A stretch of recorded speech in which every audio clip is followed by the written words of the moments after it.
Hey guys, I think we're finally ready to do this review. Today we're going to look at the TRBX 504. So this is basically right up there with the top of the line TRBXs. There's the 500 series and the 600 series. And the only main difference I know between the two is that the 600 series has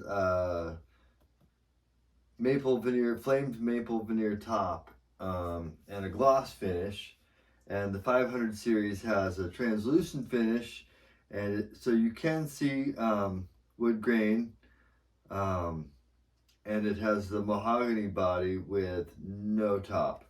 It's also mahogany on the 600 series, I believe. And then the 300 series is a mahogany body again, but it's got a basic gloss finish on the mahogany. So with the 500 series, what you get compared to the 300 series is the 3-band EQ and the active passive switch. You've got your volume and your blend. So with the 300 series instead, you've got just a 2-band EQ and you've got the 5-way selector switch, which on the 300 series gives you 5 different EQ contours, which is kind of nice. They've got a different humbucker setup. They're kind of bigger, fatter, more aggressive humbuckers on the 300 series, whereas these are, I would say, a more refined, classic sounding pickup, a little less aggressive. And then you have the option of switching it to passive, which makes them even less aggressive.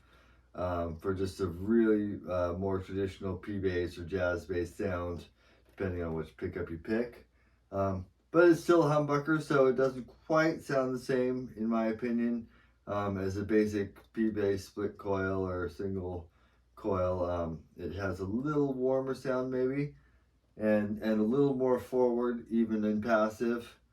But another thing about this bass is that the active and the passive sound very similar in volume, and also the active preamp is very transparent. You don't hear a big change in sound if you've got everything set flat, and then when you switch to active, you have almost the same sound, and then you have your 3-band EQ instead of just a tone control. So if you're looking for a bass that has an aggressive active sound, the 300 is more what you're looking for, and it's still probably not as aggressive as like a Music Man active bass, but probably a little more aggressive than like an active jazz bass.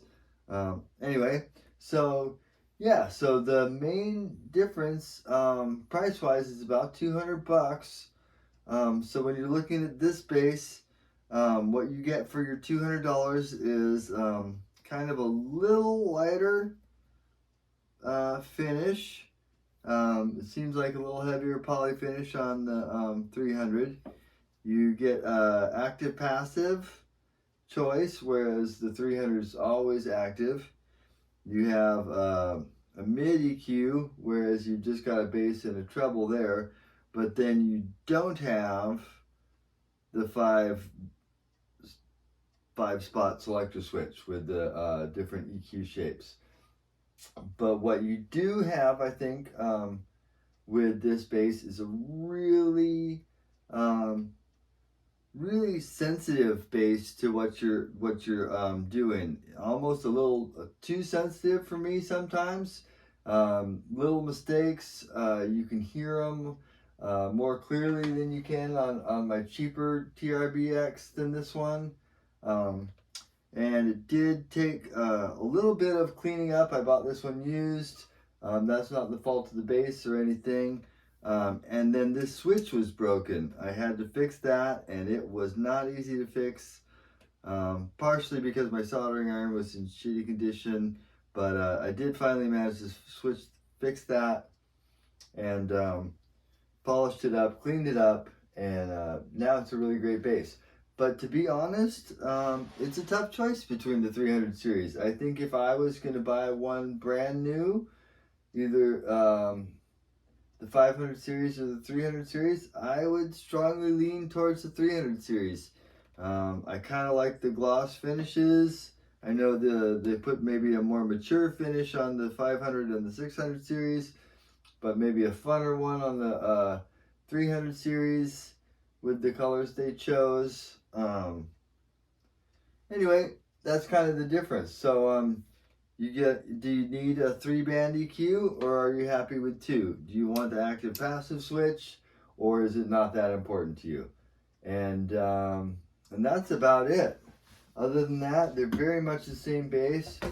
You've got your 5-piece neck on both of them, both a nice slender neck. Both have this super lightweight SR shaped body. So yeah, I think it's worth the money, absolutely, because all of these basses are well under $1,000, and I think they all compete with more expensive basses quite well. But honestly, for a 4-string, I think if I had a choice to go out and buy one right now, I'd probably buy the 304 instead of the 504. Some people are going to want the extra features of the 504, but to me, they're not exactly that important. And I think I'd be just as happy with the 304 and spending my $200 extra probably somewhere else. I did get a super good deal on this, so I'm happy with it. And it's a great bass if it's what you want. But just know that you're getting something almost as good in the 300 series, if not as good in a lot of ways, and you're saving a couple $100 difference on the 2 basses. All right, hopefully that cleared up some confusion about what might be the difference between these 2 tiers of basses, and I think you'd be happy with either of them, to be honest. They're both great. And I hope you guys all have a great day. All right, that's it for this review. Bye, guys.